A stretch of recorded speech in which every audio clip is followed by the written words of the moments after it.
disappointment from the look on their faces. The truth is you can find us wherever you are. Just look up, we're flying high with the stars, cause tonight is the night. Hi friends, ഇന്ന് കഴിഞ്ഞ raw എപ്പിസോഡിനെ കുറിച്ചാണ് ഈ വീഡിയോയിൽ നമ്മൾ നോക്കാൻ പോകുന്നത്. ഇതിൽ first row start ചെയ്ത ഉടനെ miss John Morrison, AJ styles ഇവരുടെ ഒരു സെഗ്മെന്റ് ആണ് കാണിച്ചത്. അപ്പോൾ ഈ ഒരു സെഗ്മെന്റിൽ TLCക്ക് മുൻപ് നടക്കുന്ന ഒരു ദുസ്വപ്നം എന്നൊക്കെ പറഞ്ഞ് മിസ് ഒരു കഥ വായിക്കുന്നതായിട്ടാണ് ആ സെഗ്മെന്റിൽ കാണിച്ചത്. അതുകൂടാതെ WWE ചാമ്പ്യനായ ഡ്രൂ മെക്കിൻടയറിനെ ഭയങ്കരമായി കളിയാക്കുന്നതായിട്ടും അതിനുശേഷം AJ styles WWE championship win ചെയ്യുന്നത് പോലെയാണ് ആ ഒരു സ്റ്റോറിയിൽ കാണിച്ചത്.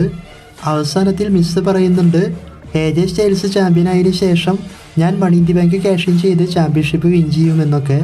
ആ സമയത്ത് AJ സ്റ്റൈൽസ് ചോദിക്കുന്നുണ്ട്, ഞാൻ തന്ന കഥയിൽ ഈ ഒരു കാര്യം ഉണ്ടായിരുന്നില്ലല്ലോ എന്നൊക്കെ.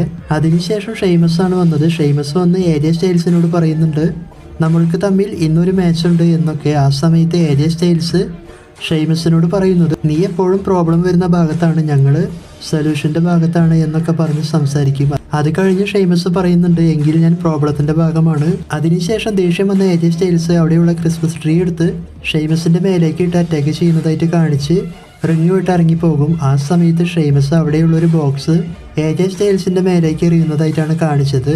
അതിനുശേഷം റോ എപ്പിസോഡിൽ ഫസ്റ്റ് നടന്ന match AJ style versus Sheamus, ഇവർക്ക് തമ്മിലുള്ള ഒരു 1-on-1 മാച്ചാണ്.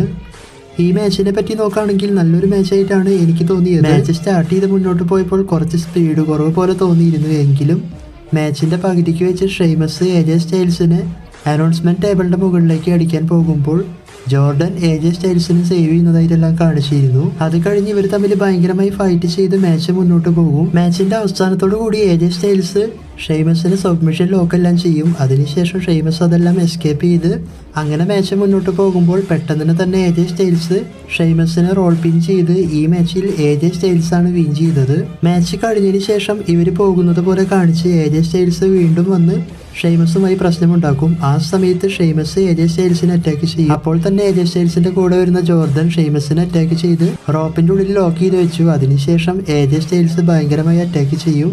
ഒരു സമയത്ത് ചെയറെല്ലാം കൊണ്ട് ഷെയ്മസിനെ ഒരുപാട് ചെയർ ഷോട്ട് ചെയ്യുന്നതായിട്ടാണ് കണ്ടത്.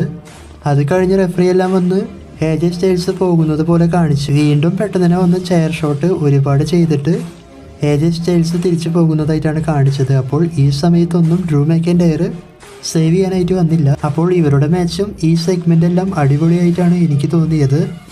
അതിനുശേഷം ഒരു 6-man ടാഗ് ടീം മാച്ചാണ് നടന്നത്. Jeff Hardy and Raw tag team ചാമ്പ്യൻസായ New Day versus Hurt Business ടീമിലുള്ള Bobby Lashley, Shelton Benjamin, Cedric Alexander, ഇവർക്കാണ് ഈ ഒരു 6-man ടാഗ് ടീം മാച്ച് നടന്നത്. ഈ മാച്ചിനെ പറ്റി നോക്കുകയാണെങ്കിൽ ഇതും നല്ലൊരു മാച്ചായിട്ടാണ് എനിക്ക് തോന്നിയത്. ഈ മാച്ചിൽ രണ്ട് ടീമും അടിപൊളിയായിട്ട് പെർഫോമൻസ് ചെയ്തിട്ടുണ്ട്. അപ്പോൾ ഇവരുടെ മാച്ച് മുന്നോട്ട് പോകുമ്പോൾ ബോബി ലാഷ്ലി ഫൈറ്റ് ചെയ്തുകൊണ്ടിരിക്കുമ്പോൾ പെട്ടെന്ന് തന്നെ സെഡ്രിക് അലക്സാണ്ടർ മേലെ ടാഗ് ചെയ്ത് റിങ്ങിൽ ഇറങ്ങുന്നതായിട്ട് കാണിച്ചു. ആ സമയത്ത് ബോബി ലാഷ്ലിക്ക് അത് ഇഷ്ടപ്പെട്ടില്ല. അതുപോലെ തന്നെ ന്യൂ ഡേ ടീമിലുള്ള കോഫി കിസ്തനി മാച്ച് ചെയ്യാൻ ബുദ്ധിമുട്ടുള്ളതുപോലെ ഇഞ്ചറി വരുന്നത് പോലെയൊക്കെയാണ് ഇവർ കാണിക്കുന്നത്. അങ്ങനെ ഇവരുടെ മാച്ച് മുന്നോട്ട് പോകുമ്പോൾ അവസാനത്തോടു കൂടി ജെഫ് ഹാർഡി അതുപോലെ തന്നെ സെഡ്രിക് അലക്സാണ്ടർ ഇവർ രണ്ടുപേരും ഫൈറ്റ് ചെയ്യും. ഇവർ ഫൈറ്റ് ചെയ്ത് മുന്നോട്ട് പോകുമ്പോൾ ജെഫ് ഹാർഡി സെഡ്രിക് അലക്സാണ്ടറിനെ ജെഫ് ഹാർഡിയുടെ ഫിനിഷിംഗ് മൂവ് ചെയ്യും. അതിനു മുൻപ് സെഡ്രിക് അലക്സാണ്ടർ ബോബി ലാഷ്ലിയുടെ കയ്യിൽ ടാഗ് ചെയ്തിരുന്നു. അത് കഴിഞ്ഞ് ബോബി ലാഷ്ലി അറ്റാക്ക് ചെയ്യാൻ വരുമ്പോൾ ജെഫ് ഹാർഡി മാറുന്നതായിട്ടും അവസാനം റോപ്പിന്റെ മുകളിൽ കയറി ജെഫ് ഹാർഡി നിൽക്കുന്ന സമയത്ത് സെഡ്രിക് അലക്സാണ്ടർ ജെഫ് ഹാർഡിയുടെ കാര്യം പിടിച്ച് വലിക്കുന്നതായിട്ടും അതിനുശേഷം ബോബി ലാഷ്ലി സബ്മിഷൻ ലോക്ക് ചെയ്ത് ഹാർട്ട് ബിസിനസ് ടീമാണ് വിൻ ചെയ്തത്. അപ്പോൾ ഇതും നല്ലൊരു മാച്ചായിട്ടാണ് എനിക്ക് തോന്നിയത്.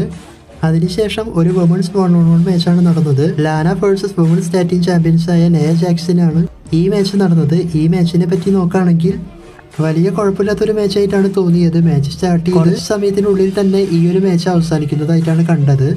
അതായത് മാച്ചിന്റെ അവസാനത്തിൽ ലാനയെ അറ്റാക്ക് ചെയ്യാൻ വേണ്ടി സെക്കൻഡ് റോപ്പിന്റെ മുകളിൽ കയറി നെയ ജാക്സൺ നിൽക്കുന്നതായിട്ട് കാണിച്ചു. ആ സമയത്ത് ലാന അതിൽ നിന്നും ഒഴിഞ്ഞു മാറിയതിനു ശേഷം സെക്കൻഡ് റോപ്പിന്റെ മുകളിൽ കയറി നെയ ജാക്സനെ അറ്റാക്ക് ചെയ്തതിന് ശേഷം റോൾ പിൻ ചെയ്ത് ഈ മാച്ചിൽ ലാനയാണ് വിൻ ചെയ്തത്. വിൻ ചെയ്തതിന് ശേഷം ഷൈന ബേസ്ലർ ബാക്ക് സ്റ്റേജിൽ നിൽക്കുന്ന ആസ്കയെ പോയി അറ്റാക്ക് ചെയ്യും. അത് കഴിഞ്ഞ് റിങ്ങിൽ വന്ന് ഷൈന ബേസ്ലർ ആൻഡ് നെയ ജാക്സ് ഇവർ രണ്ടുപേരും കൂടി ലാനയെ ഭയങ്കരമായി അറ്റാക്ക് ചെയ്യുന്നതായിട്ടാണ് കണ്ടത്. അവസാനത്തിൽ ആസ്ക വന്നതിന് ശേഷം ഇവരെ അറ്റാക്ക് ചെയ്ത് ലാനയെ സേവ് ചെയ്യുന്നതായിട്ടാണ് ഈ സെഗ്മെന്റിൽ കാണിച്ചത്. അപ്പോൾ ഇത് വലിയ കുഴപ്പമില്ലാത്ത മാച്ചായിട്ടാണ് എനിക്ക് തോന്നിയത്. അതിനുശേഷം എലൈസിന്റെ ഒരു സെഗ്മെന്റ് ആണ് കാണിച്ചത്. അപ്പോൾ ഈ ഒരു സെഗ്മെന്റ് എലൈസ് പറയുന്നത് കഴിഞ്ഞ ആഴ്ച ജെഫ് ഹാർഡിയുടെ കൂടെ നടന്ന മാച്ചിൽ ഞാൻ തോറ്റത് മാച്ചിൻ്റെ അവസാനത്തിൽ എനിക്ക് ഷോക്ക് അടിച്ച കാരണമാണ് എന്നൊക്കെ പറഞ്ഞ് സംസാരിക്കുന്നതായിട്ടാണ് കാണിച്ചത്. ആ സമയത്ത് അവിടെ R-Truth വരും. R-Truth വന്നതിന് ശേഷം എലൈസ് ചോദിക്കുന്നുണ്ട് എന്തിനാണിപ്പോൾ ഇവിടെ വന്നത് എന്നൊക്കെ. R-Truth പറയുന്നത് കഴിഞ്ഞ ആഴ്ച നിങ്ങളുടെ മാച്ച് നടക്കുമ്പോൾ ഞാൻ ആ മാച്ചിൽ ഇൻ്റർഫിയർ ചെയ്തതിന് സോറി ചോദിക്കാൻ വന്നതാണ്. അങ്ങനെ R-Truth സോറി ചോദിച്ചതിന് ശേഷം എലൈസ് പറയുന്നുണ്ട് നീ ഇപ്പോൾ ചെയ്യുന്നതും ഇൻ്റർഫിയർ ചെയ്യുന്നതല്ലേ, എൻ്റെ സെഗ്മെൻറ്റിൽ ആരും ഇൻ്റർഫിയർ ചെയ്യുന്നത് ഇഷ്ടമല്ല. ഇതുപോലെയെല്ലാം സംസാരിച്ച് നിൽക്കുമ്പോൾ 24x7 ചാമ്പ്യൻഷിപ്പിന് വേണ്ടി ലൂച്ച ഹൗസ് പാർട്ടി ഇതുപോലെയുള്ള എല്ലാ റെസ്ലേഴ്സും വരുന്നതായിട്ടാണ് കണ്ടത്. ആ സമയത്ത് റിങ്ങിൽ കയറിയവരെല്ലാം എലൈസിൻ്റെ കൂടെയുള്ള ആ ഒരു റെസ്ലർ അറ്റാക്ക് ചെയ്യുന്നതായിട്ടാണ് കണ്ടത്. ആ ഒരു അവസരം ഉപയോഗിച്ച് R-Truth എസ്കേപ്പായി പോകും. അപ്പോൾ ആ ഒരു റെസ്ലർ ആരാണ് എന്നുള്ളത് നോക്കാനായിട്ട് സാധിച്ചില്ല. അതായത് പേര് ഓർമ്മ കിട്ടുന്നില്ല. നിങ്ങൾക്കറിയാമെങ്കിൽ ഒന്ന് കമൻറ്റ് ചെയ്യുക. അതിനുശേഷം മിസ് ആൻഡ് ജോൺ മോറിസൺ ഇവരെയാണ് ബാക്ക് സ്റ്റേജിൽ കാണിച്ചത്. അപ്പോൾ മിസ് പറയുന്നുണ്ട് AJ സ്റ്റൈൽസ് കുറച്ച് നാൾ മുൻപ് പറഞ്ഞ കാര്യം എനിക്കിഷ്ടപ്പെട്ടില്ല എന്ന്. അതായത് AJ സ്റ്റൈൽസ് പറഞ്ഞിരുന്നു Miz money the bank cash in ചെയ്ത് WWE ചാമ്പ്യനായാൽ TLCയിൽ വളരെ എളുപ്പത്തിൽ AJ സ്റ്റൈൽസിന് ചാമ്പ്യൻഷിപ്പ് വിൻ ചെയ്യാൻ സാധിക്കുമെന്ന്. അതാണ് മിസ്സിന് ഇഷ്ടമായില്ല എന്ന് ഇപ്പോൾ ജോൺ മോറിസനോട് പറയുന്നത്. അപ്പോൾ ജോൺ മോറിസൺ പറയുന്നുണ്ട് അങ്ങനെയാണെങ്കിൽ അവൻ TLCയിൽ ചാമ്പ്യൻഷിപ്പ് വിൻ ചെയ്യട്ടെ, അപ്പോൾ അവൻ്റെ കയ്യിൽ ക്യാഷ് ഇൻ ചെയ്യാൻ എളുപ്പമാണ് എന്നൊക്കെ പറഞ്ഞ് സംസാരിക്കുന്നതായിട്ടാണ് കണ്ടത്. ആ സമയത്ത് കീത്തിലി അവിടെ വരും. കീത്തിലി വന്നതിന് ശേഷം ഇവർ തമ്മിൽ സംസാരിച്ച് ഇവർക്ക് തമ്മിലുള്ള 2-on-1 ഹാൻഡിക്യാപ്പ് മാച്ചാണ് പിന്നീട് നടന്നത്. Keith Lee versus Miz and John Morrison. ഈ മാച്ചിനെ പറ്റി നോക്കുകയാണെങ്കിൽ നല്ലൊരു മാച്ചായിട്ടാണ് എനിക്ക് തോന്നിയത്. Miz and John Morrison Raw എപ്പിസോഡിൽ വന്നതിന് ശേഷം നല്ലൊരു പെർഫോമൻസ് ഈ മാച്ചിൽ കണ്ടു. അതായത് മാച്ചിൻ്റെ സ്റ്റാർട്ടിങ് മുതൽ അവസാനം വരെയും മിസ് ആൻഡ് ജോൺ മോറിസൺ കീത്തിലിയെ ഭയങ്കരമായി അറ്റാക്ക് ചെയ്യുന്നതായിട്ടും ഈ മാച്ച് വളരെയധികം സ്പീഡിൽ പോകുന്നതുമായിട്ടാണ് നമ്മൾ കണ്ടത്. അപ്പോൾ ഈ മാച്ച് ലൈവായിട്ട് കണ്ട് നമ്മളെല്ലാവരും വിചാരിച്ചത് ഈ മാച്ചിൻ്റെ അവസാനത്തിൽ കീത്തിലി ഈ ഒരു 2-on-1 ഹാൻഡിക്യാപ്പ് മാച്ചിൽ വിൻ ചെയ്യുമെന്നാണ്. പക്ഷേ മാച്ചിൻ്റെ അവസാനത്തിൽ ജോൺ മോറിസൺ മിസ് വളരെ വേഗത്തിൽ കീത്തിലിനെ അറ്റാക്ക് ചെയ്യുന്നതായിട്ടും John Morrison second rope use ചെയ്ത് കീത്തിലിയുടെ ഫേസിൽ കിക്ക് ചെയ്യുന്നതായിട്ടെല്ലാം കാണിച്ചിരുന്നു. അത് കഴിഞ്ഞ് ജോൺ മോറിസനെ കീത്തിലി എടുത്ത് അറ്റാക്ക് ചെയ്യാൻ പോകുമ്പോൾ മിസ് കീത്തിലിയുടെ കാലും അറ്റാക്ക് ചെയ്യുന്നതായിട്ട് കാണിച്ചു. അത് കഴിഞ്ഞ് ഇവർ രണ്ടുപേരും കൂടിയും കീത്തിലിനെ പിൻ ചെയ്ത് ഈ മാച്ചിൽ മിസ് ആൻഡ് ജോൺ മോറിസൺ ഇവരാണ് വിൻ ചെയ്തത്. ഇതൊരു നല്ല മാച്ചായിട്ടാണ് എനിക്ക് തോന്നിയത്. അതിനുശേഷം ഫയർഫ്ലൈ ഫൺ ഹൗസ് ആണ് നടന്നത്. ഈ പ്രാവശ്യം ഡയറക്റ്റ് റിങ്ങിലാണ് ഫയർഫ്ലൈ ഫൺ ഹൗസ് വെച്ചത്. അത് കഴിഞ്ഞ് ബ്രേ വൈറ്റ് വരും. ബ്രേ വൈറ്റ് വന്നതിന് ശേഷം റാൻഡി ഓട്ടനോട് ഒരു സോറി പറയാനുണ്ട് എന്നൊക്കെ പറഞ്ഞ് സംസാരിക്കും. അതായത് കഴിഞ്ഞ റോ എപ്പിസോഡിൽ കാര്യങ്ങളെല്ലാം കൈവിട്ടു പോയി, വീണ്ടും ഒന്ന് റാൻഡി ഓട്ടനെ അറ്റാക്ക് ചെയ്തു, ഈ കാര്യങ്ങളൊക്കെയാണ് പറഞ്ഞത്. എന്നിട്ട് ബ്രേ വൈറ്റ് പറയുന്നുണ്ട് TLCയിൽ ഫണ്ണി ആയിട്ടൊന്നുമില്ല, അതുപോലെ തന്നെ TLC മാച്ച് കഴിഞ്ഞതിന് ശേഷം റാൻഡി ഓട്ടന്റെ കയ്യിൽ ഒന്നും ഉണ്ടാവില്ല, അതുകൊണ്ട് നമ്മൾക്ക് ഇന്നത്തെ ദിവസം ഫണ്ണി ആയിട്ട് എൻജോയ് ചെയ്യാമെന്നൊക്കെ പറഞ്ഞ് ഇവർ തമ്മിൽ അങ്ങോട്ടും ഇങ്ങോട്ടും ജോക്സ് എല്ലാം പറഞ്ഞ് ചിരിക്കുന്നതായിട്ട് കാണിച്ചു.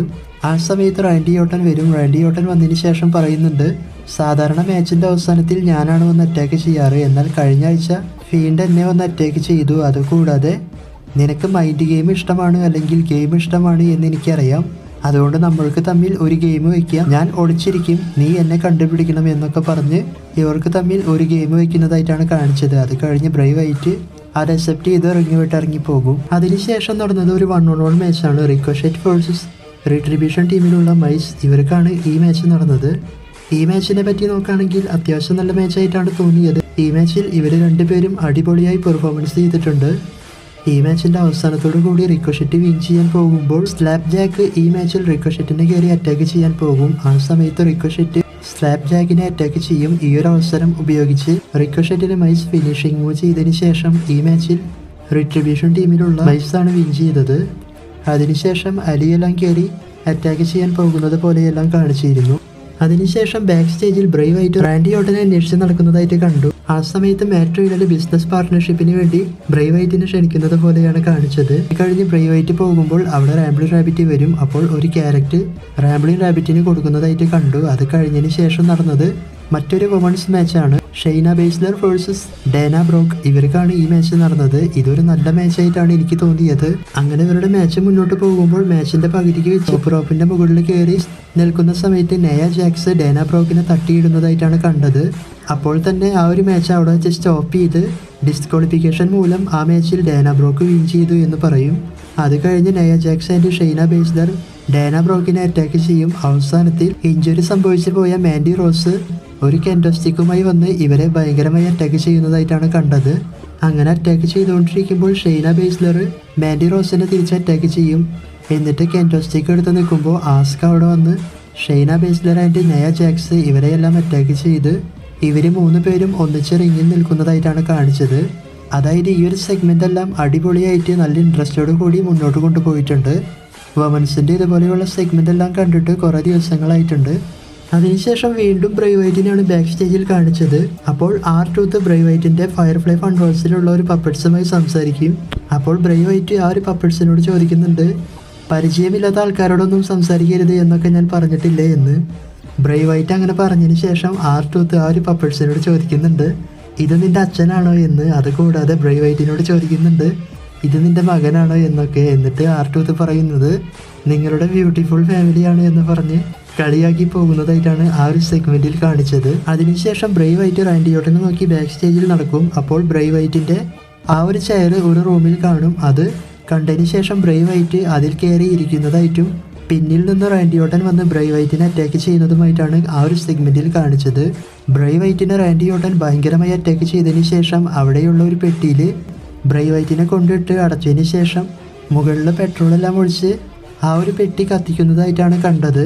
അത് കത്തിച്ചതിന് ശേഷം അതിൻ്റെ അവസാനത്തിൽ ആ ഒരു പെട്ടി ഓപ്പൺ ചെയ്ത് ഫീൻഡ് വരുന്നതായിട്ടും റാൻഡി ഓർട്ടനെ മാൻഡിബിൾ ക്ലോ ഫിനിഷിംഗ് മൂവ് ചെയ്ത് അറ്റാക്ക് ചെയ്യുന്നതുമായിട്ടാണ് ഇവരുടെ സെഗ്മെൻറ്റിൽ കാണിച്ചത്. അപ്പോൾ ഈ സെഗ്മെൻറ്റ് ഒരുപാട് റിസ്ക് എടുത്താണ് ഇവർ ചെയ്തിട്ടുള്ളത്. ഇതിൽ ബ്രേവ് വൈറ്റിനോ റാൻഡി ഓർട്ടനോ യാതൊരു വിധത്തിലുള്ള ഇഞ്ചുറി സംഭവിക്കില്ല. പക്ഷേ ആ ഒരു ചൂട് സഹിച്ചിട്ട് വേണം ഈ ഒരു സെഗ്മെൻ്റ് എല്ലാം ചെയ്യണമെങ്കിൽ. അപ്പോൾ ഇതൊരു നല്ല സെഗ്മെൻ്റ് ആയിട്ടാണ് എനിക്ക് തോന്നിയത്. അതിനുശേഷം നടന്ന മാച്ച് മാറ്റ് റീഡൽ വേഴ്സസ് MVP.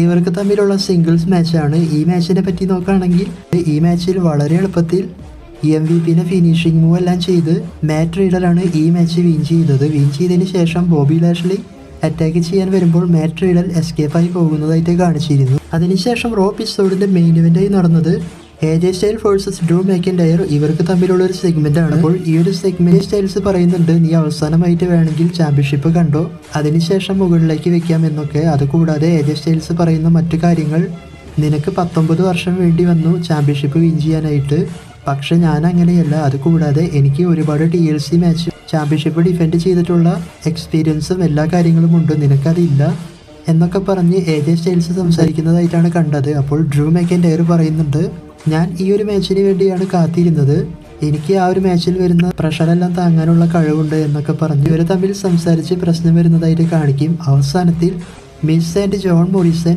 AJ സ്റ്റൈൽസ് ഇവർ 3 പേരും കൂടി ഡ്രൂ മാക്കിൻടയറിനെ അറ്റാക്ക് ചെയ്യുന്നതായിട്ടാണ് കാണിച്ചത്.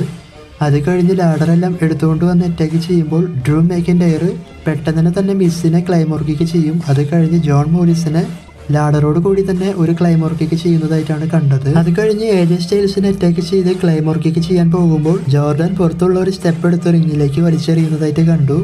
അത് കഴിഞ്ഞ് ഡ്രൂ മാക്കിൻടയർ നോക്കി നിൽക്കുമ്പോൾ AJ സ്റ്റൈൽസ് ഡ്രൂ മാക്കിൻടയറിൻ്റെ കാലിൽ അറ്റാക്ക് ചെയ്ത് അതിനുശേഷം AJ സ്റ്റൈൽസിൻ്റെ ഫെനോമിനൽ ഫോറാം ഫിനിഷിംഗ് മൂവ് ചെയ്യും. ഫിനിഷിംഗ് മൂവ് ചെയ്തതിന് ശേഷം TLC മാച്ചിലുള്ള എല്ലാ വെപ്പൺസും വെച്ച് ഡ്രൂ മാക്കിൻടയറിനെ അറ്റാക്ക് ചെയ്യുന്നതായിട്ടാണ് കണ്ടത്. അതായത് ചെയറെല്ലാം വെച്ച് ആദ്യം അറ്റാക്ക് ചെയ്യും. അതുകൂടാതെ ലാഡർ എടുത്ത് കൊടുക്കാൻ ജോർഡൻ അതെടുത്ത് കൊടുക്കുമ്പോൾ ലാഡർ വെച്ച് ഡ്രൂ മാക്കിൻടയറിനെ അറ്റാക്ക് ചെയ്യും. അവസാനത്തിൽ ടേബിളിൻ്റെ മുകളിലേക്ക് എടുത്ത് ലാഡറിൻ്റെ മുകളിൽ കയറിയതിന് ശേഷം ഡ്രൂ മാക്കിൻടയറിൻ്റെ മേലേക്ക് ചാടുന്നതായിട്ട് കാണിച്ചിരുന്നു AJ സ്റ്റൈൽസ്.